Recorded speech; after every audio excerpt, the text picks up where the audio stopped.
Hello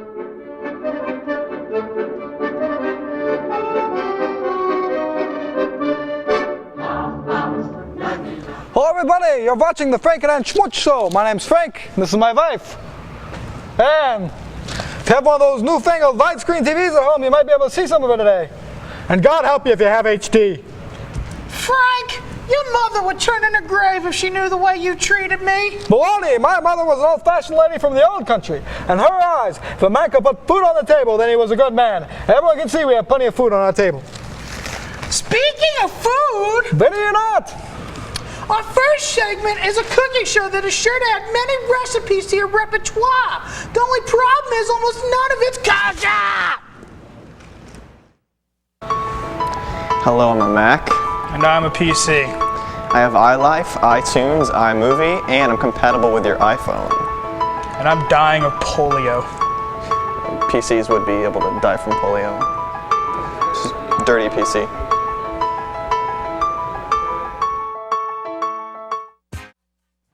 Oh look, sweetheart, it's a penny. There! What a nice show, though. It reminded me of Passover. Boy, I hate Passover. What do you mean? That's when we first met. You gave me my first pearl necklace that night. That's why they call it Passover. It's the day God passed me over. And those aren't pearls or peppermint gumballs, especially if you haven't bitten into it by now. Anyway, our next segment is sure to be a gas. But first, commercial break. The Denver Chili Cook-Off started this weekend, over 10,000 guests in attendance. That's a lot of guests. The feast will last 3 days. And the events will include the Teen Sparkling Chillpalooza, featuring hometown act the Chili Daddies. The feast will also offer a wide variety of family activities like the Polar Bean Plunge, Chili Sack Race, and the very popular Three-Vegged Race. Stone Phillips is covering the festival, so let's talk to him. Hello, I'm Philip Stone, and I'm here today at the Denver Chili Cook-Off with self-proclaimed inventor of the Cracker Spoon, Billy Concadne. Concadne is a restaurant owner and also the inventor of the Cracker Spoon. What can you tell us about the history of chili, Billy? Excuse me? What exactly were meat, beans, spices, and all of that other stuff combined into the rich, stewy goodness that we all know as chili today? Yeah, I really don't know nothing about that, sir. Chili. Okay. Well, I'm just here to talk about this here Cracker Spoon. You dip it in the chili, the meat, the beans, all the sauces that get on it. You come back, you eat it. Delicious. Tell me, Billy, tell me. Okay. Have you ever heard of that serial killer that added human meat to his chili? What? I'm not accusing you of anything, Billy. All I'm saying is, well, how do I put this? If it tasted good, would you do it? Put humans in my chili? Boy, you are more crooked John Moser, than... thank you. Okay. What? I'm here with today's winner of the... Yeah. What do you need? I'll take my chili. I'm here with today's winner of the... John Moser. John, tell us, what was the strategery you used to bash everybody's faces in today? Well, let me tell you, Mrs. Stone, I originally went out there to have fun, but as you saw in that field back there, I smoked all of them. Between you and me, I think my third leg helped. Third leg. Wow. Now I have seen it all. I'm Philip Stone, and back to you. Sexy, white, female, looking for fun. Sweetheart, where's the cordless phone? Where are you? Look at all these really beautiful women. How did I end up with the one that I ended up with? So much variety. Life is not fair. Look at the tit. Hey, sweetheart. I just had to go take a huge shit. But it felt really good, and I lost like 10 pounds in the process. I did not need to know that. Oh, hey, we're back. Welcome back, everyone. David. Oh, in the name of Ganesh, who is that? Don't they know we were shooting? Don't you know your old brother-in-law when you see him? Oh, hey, sweetie. Okay. You must be here for little David. And what is that dress? You look like a Jewish geisha bullfighter. They told me it was slimming at the Marshalls. Slimming. But where's David? It's time for his bar mitzvah. He's been upstairs playing that new Nintendo system. Came out like 12 years ago. Hasn't even gone to temple. Goldstein, I have tragic news. Your boy's not Jewish. Hey, if Tiger Woods is black, if Yao Ming is Asian, then my boy David can be Jewish. It's a fair argument. Even if he can't speak Hebrew. I have exciting news. Did you get the tickets to Fiddler on the Roof? Even better! Joel Lieberman has just announced he's running for president. Oh my God! That is so good news! Our world is changing for our people! It's as much as a blessing when they let Billy Crystal host the Academy Awards. It's wonderful. It's wonderful. Oh my God! This is horrible news! Is it another 9/11? Did they clone Hitler? Barbara Streisand, dead at the age of 64. Oi! So much worse! Oh God! No one will come to the bar mitzvah. It's a horrible day for Jews. Look at you, Monarchs. I made the whole thing up. You bastard! Oi. You're gonna burn in hell, Frank! Where you going? Where's Frank going? The shitter! He's been having digestive problems all week long. Won't even go see a doctor about it. I've been trying to get him to go. He's probably just gonna die. Oh well, you know, what can you do? So just look at him. He deserves it, the way he treats me. Always with the internal damnation, Ann. Always. Yeah, well, I've been thinking about switching over to that Christianity hubbubaloo. It's they get to eat pork, and in my twilight years, I want to eat pork, all the pork I can eat. Cannibalism. Don't say things like that, Ann. If you convert, you won't be able to head the Hebrew Mothers Against Mel Gibson committee, and we know how that makes you happy. It's true. All right, this next segment is all about redemption. Ooh. I'd like to take this time for a public service announcement. SeaWorld, we found your whale. She's still breathing. Come get her. That really hurt. Could you get off? I can't feel my legs. Oh, God! God! Get off! There goes the Hindenburg. What is with the touching? I'm not Sigourney Weaver, and this is not Gorillas in the Mist. Anyway, I'm glad to be out of the can. My favorite segment's almost on. By the way, sweetheart, you left the monster in the toilet. Felt like I was flushing Gary Coleman. Yeah. Anyway, good old Geraldo's almost on. Hope he has neo-Nazis on so I can heckle. Yeah.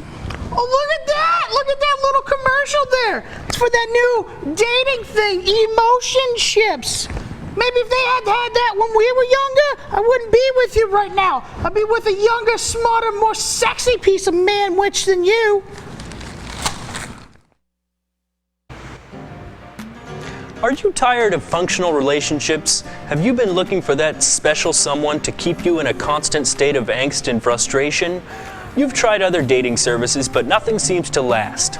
Studies show that over 60% of couples actually hate each other's guts. That's why we here at Emotionships.com have a different approach to love. We are an innovative new dating service that provides personality testing like no other. Our 3-question survey ensures ideal compatibility. Sex, zip code, favorite hot sandwich. Just listen to these real-life couples. I always wanted a girl that could take the reins in a relationship. Shaniqua here takes the reins in my heart.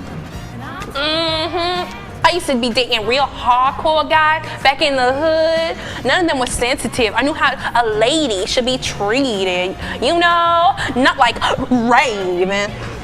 I never used to win in fights. Now that I have a girlfriend that could throw down, I barely get attacked in the parking lot when I go to Sally's to buy hair dye. Hell yeah, I keeps it real.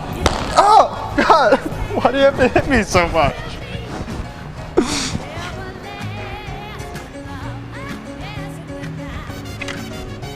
Before Emotionships.com, I was lonely and unhappy. Now I'm having the time of my life with the love of my life. She's so sweet and juicy, and we have a ton in common. I've never felt this kind of connection before. She really listens to me. Plus, she went seedless all for me. Didn't you, baby? Hey, you liked it? Oh, baby. Too much. I'm so sorry. Emotionships.com has worked for hundreds of couples. There may be a few bumps in the road, but aren't there always? here are some more matches made in cyberspace. Molly and Jacob from Phoenix, Arizona. Tom and Katie from Zoltron 5. Steve and Jessica from Dallas. And Nicole and Skeletor from Los Angeles, California. So stop wasting your time alone and start wasting your life on emotionships.com.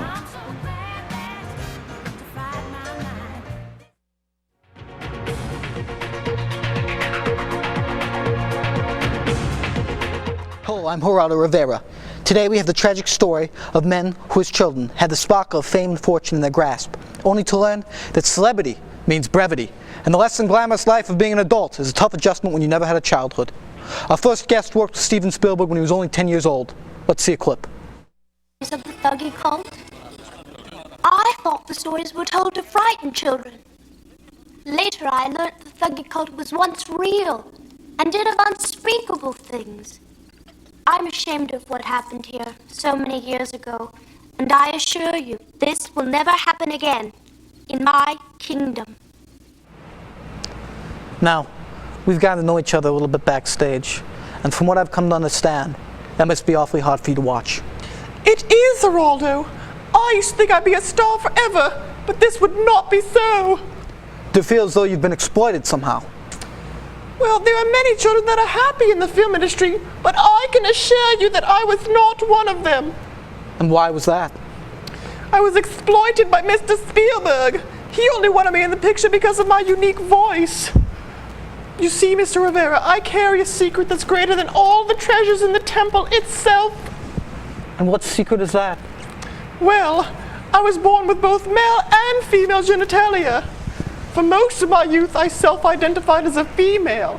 However, Mr. Spielberg's casting required a male prince. So since then, I've lived as a male with a woman's voice and parts. So Mr. Spielberg used you for his movie, without any regard to the effect he was having on your sexual identity? Well, halfway through the shoot, George Lucas suggested I play a princess and possible love interest for Short Round. We shot in 6 weeks in that direction. But it was so confusing to me. Absolutely heartbreaking. You see, they didn't pay me enough to cover the testosterone injections or the expensive sex change procedures. Your story, it makes me cry too. Our next guest we came to love in the hit film Goonies, but today I'm afraid he won't be making us laugh. He'll be making us cry. Let's see. Chump! I just saw the most amazing thing in my entire life! First you gotta do the truffle shuffle. Come on! Do it! Come on! Do it!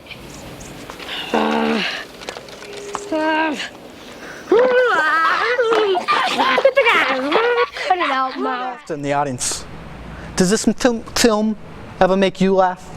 No, it doesn't, Geraldo. It really makes me cry, actually, because I see what all these idiots out here don't see.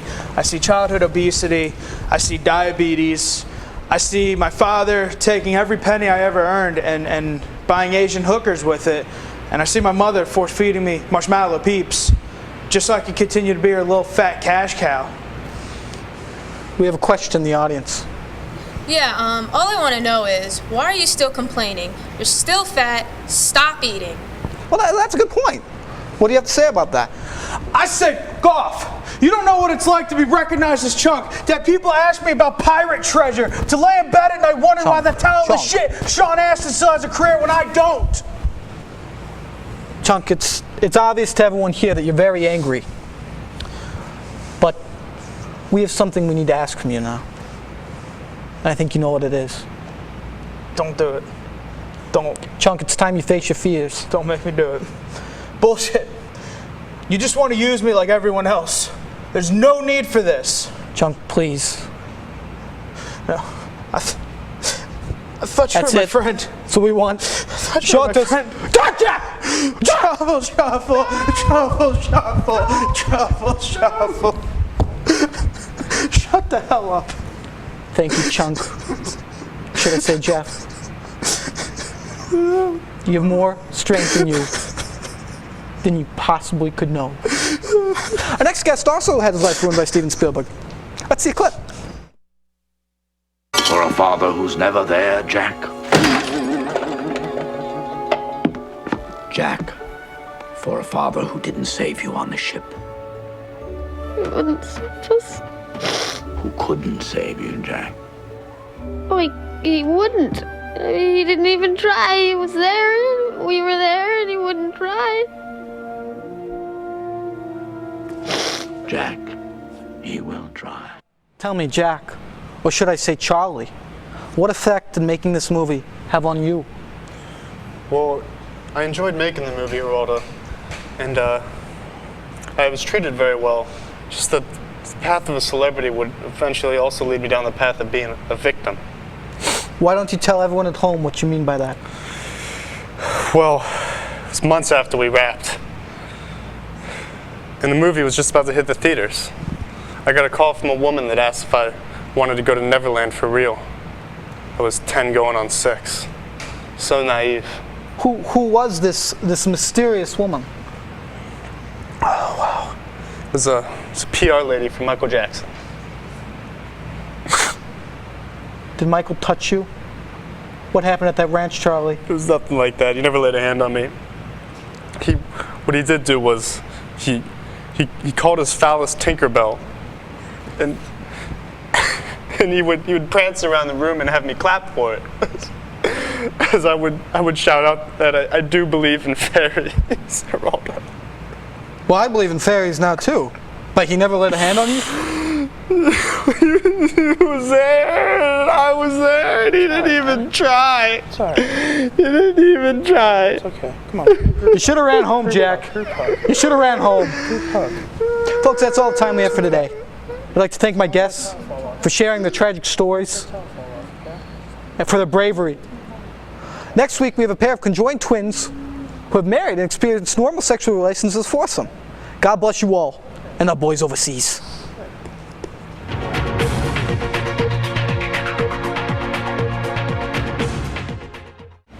Oh, look at that! You tried to get prettied up. Look like that Denise Richards. Oh, thank you. You ripped his skin off and stretched over a refrigerator. You son of a...